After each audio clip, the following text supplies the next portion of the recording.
Gusto mo rin bang mag-apply sa call center pero hindi mo alam kung paano mag-uumpisa? Well, sa video na to, bibigyan kita ng 5 tips para ma-ensure natin na makakapasa ka kahit hindi ka magaling mag-English at kahit wala kang experience. Welcome sa channel ng mga swabe. Ako nga pala si Kuya Renny Boy. 8 years of experience sa BPO and libo-libo na natulungan natin na makapasa sa call center. Naimbitahan na rin ako ng iba't ibang kumpanya, ng mga call center companies para i-promote yung company nila, para ipakita kung gaano kaganda at ka-diversify yung industry ng BPO.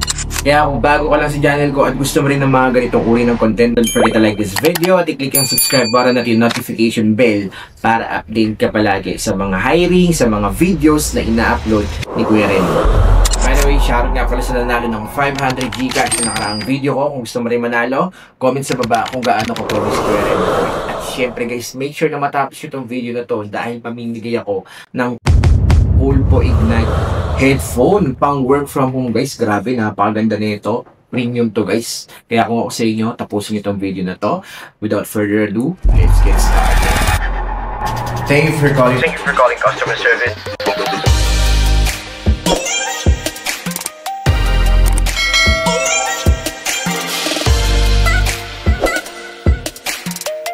Welcome back dyan ng mga swabe. Nagbabalik ang inyong lingkod, Kuya Renny Boy, para magatid na naman sa inyo ng mga call center tips. Okay, alam niyo naman, di ba nag-transition na tayo sa work from home, pero ang dami pa rin interesado. Marami pa rin gusto ng call center jobs. Nag-a-apply sila sa iba't ibang company, nag-walk-in sila, pero marami ang bumabagsak. Guys, in reality talaga, at least 70 to 80% ay bumabagsak. Okay, kapag nag-apply kayo walk-in sa mga companies na yan. Okay, alam niyo kung bakit?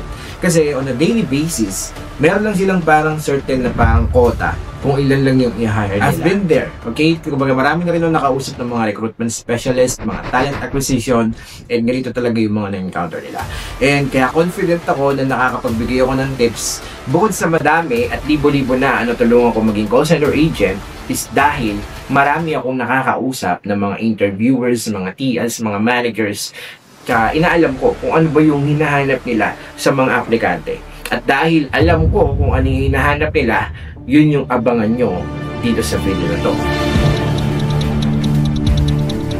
Okay, let's move to our tip number 1.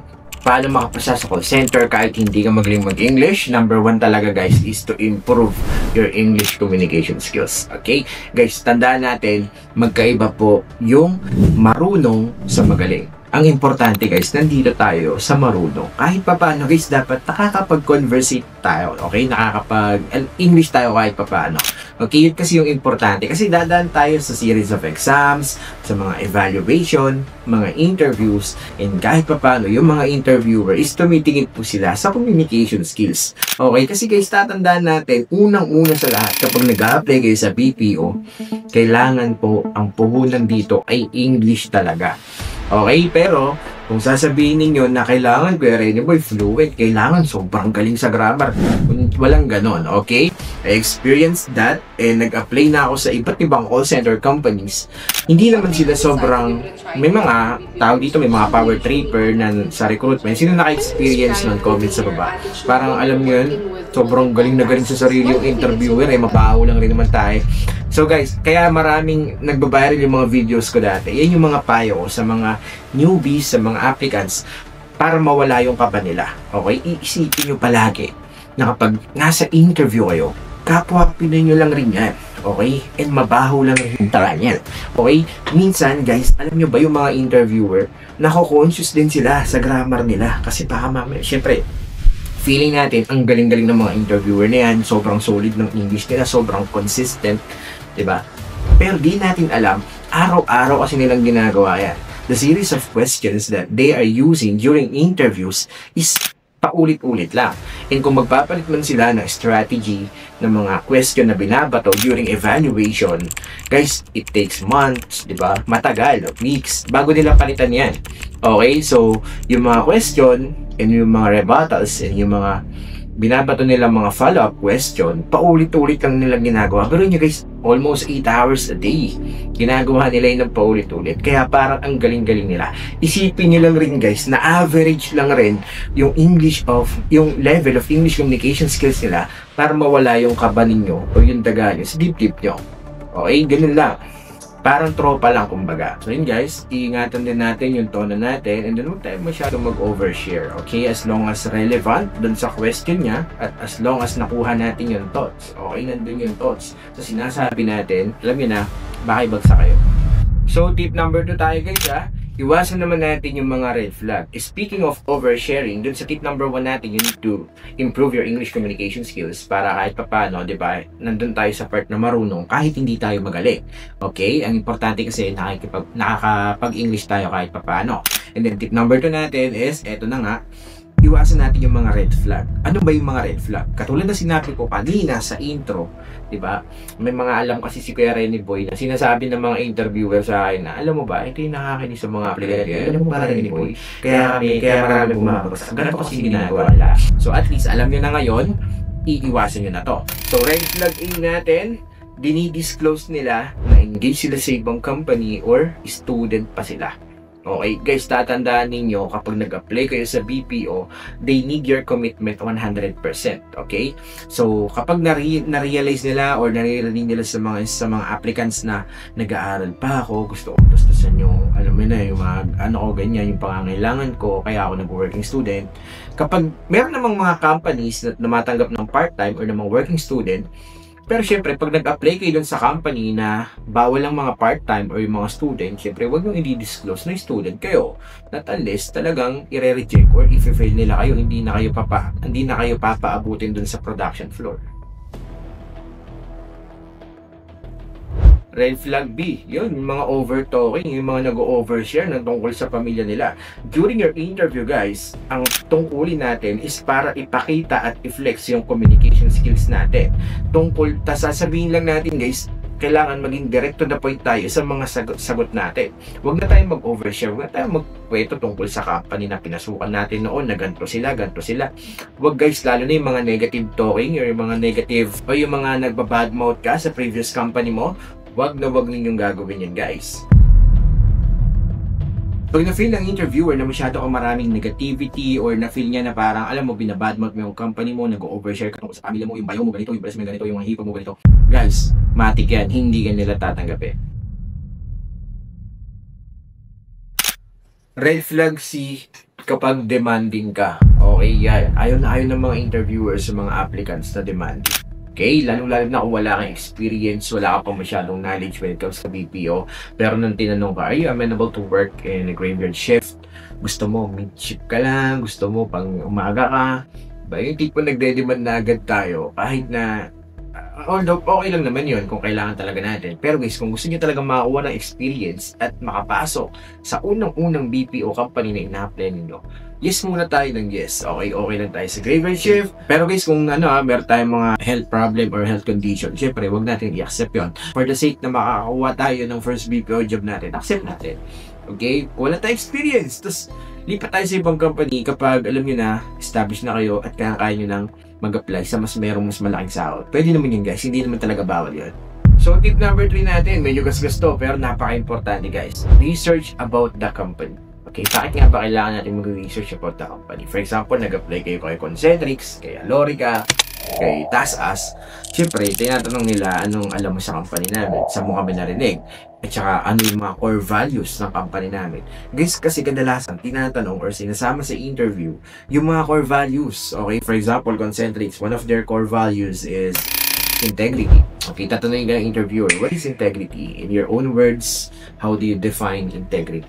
Okay? So, kailangan prepared kayo. Okay? May idea kayo kung bakit yan tinatanong. Siyempre, gusto nila malaman kung nasa iyo ba yung mga qualities na yun or nasa iyo ba yung core value na yan. Okay? And the reason why kung bakit napaka-importante na mag-research muna kayo bago kayo mag-apply is para alam niyo kung ano yung available na account dun sa company na yan. Ano ba yung mga position yung available sa company na yan? Ano ba tumatanggap na sila ng no experience or baka tinatanggap nila is yung merong 1 year experience na BPO, 6-month experience na BPO. Kailangan alam niyo para hindi din kayo magsisi. Kasi nangyayari, sugod lang na sugod yung iba, punta dun sa kumpanya, nag-a-apply, tapos magagulat sila, magre-reklamo sila. Bakit naman ganun? Hindi pwede yung walang experience. Siyempre, may mga ganun season talaga guys na hindi sila tumatanggap ng no experience. Kumbaga, ramping sila sa meron lang mga experience. Kaya kailangan mag-research talaga kayo muna bago kayo pumunta sa company nila. Pang-apat na tips ni Kuya Renny Boy para ma-make sure natin na makakapasa ka, mag-practice kayo or aralin ninyo yung mga mock call. Okay? Mag-mock call kayo guys. Iyayin ninyo yung tropa ninyo, kapatid ninyo, yung kahit sino na pwede ninyong maging partner kapag gusto ninyong maging call center agent. For example, ikaw yung gaganap na call center agent, tapos yung partner mo naman is siya yung magiging customer kunyari. Okay? And then vice versa, magpapalitan lang kayo ng script. Okay? Marami naman yan guys. Actually, napakarami ko rin video kung di nyo pa napapanood. I link it up there. Marami kayong makukuhang tips dyan. Napaka-importante guys na knowledgeable kayo sa mga mock call, lalong-lalo na sa panahon ngayon kasi kahit wala tayong experience, talagang papasalangin ka ng interviewer dyan. Okay? Kasi maraming series of evaluation na pinagdadaanan ngayon sa call center. Yung iba ha, meron initial interview lang, final interview lang, pero yung iba kasi may Versant, may Harvard, merong SWAR, ano pa ba? Basta napakadami, may mock call pa sa uli or final or account validation na tinatawag, okay? Para malaman nila kung fit ka ba dun sa account na available sa company nila. So, dun sa mock call guys, iba-iba yan. Depende rin po sa campaign kung ano yung hiring. Kadalasan, gumagawa sila ng mga senaryo, ng mga situation, okay, na kumbaga, pwede ninyong magamit yung script sa isang role play. Depende sa hiring nila. Kung sales account pa yan, healthcare account pa yan, kung technical support account pa yan, napakarami guys. Iba-iba po yan. Depende sa senaryo, depende sa pangangailangan nila. Kaya maganda, kahit wala kang experience, mag-practice ka na ng mock call sa bahay pa lang. Last but not the least, napaka-importante nito guys kasi ito yung nakatulong sa akin nung nag-apply ako sa call center agent way back to 2015, 2016. Grabe guys, nakatulong sa akin to. Mag-practice kayo or mag-memorize kayo, anything na ma-absorb ninyo yung mga basic interview question and answer. Okay?